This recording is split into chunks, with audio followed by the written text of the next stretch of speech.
மக்களே, chicken biryani business ஆரம்பிக்கணும்னு நினைக்கிறீங்களா?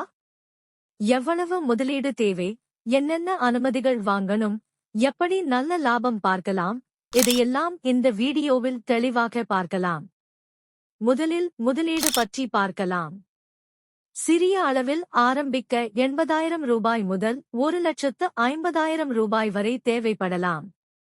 கடை வாடகை, பாத்திரங்கள், சமையல் உபகரணங்கள் மற்றும் ஆரம்ப பொருட்களுக்கான செலவுகள் இதில் அடங்கும். அடுத்து லைசென்ஸ் மற்றும் அனுமதிகள். உணவு தொடர்பான பிசினஸ் நடத்த FSSAI லைசென்ஸ் முக்கியம். அதோடு trade licence, GST registration, shop licence போன்றவற்றையும் சரியாக எடுத்துக்கொள்ள வேண்டும். கடை அமைக்கும் இடமும் மிகவும் முக்கியம்.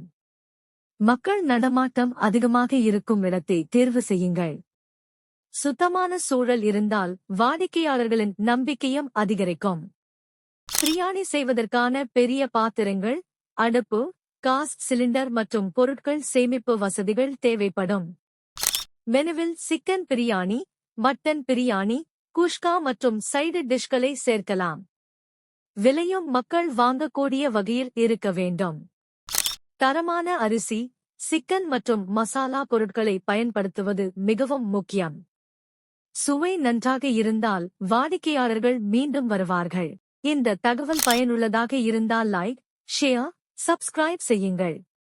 மேலும் இது போன்ற பிசினஸ் மற்றும் க்ரோ தகவல்களுக்கு க்ரோ சென்டர் யூடியூப் சேனலில் இணைந்திருங்கள். அடுத்த வீடியோவில் மீண்டும் சந்திப்போம்.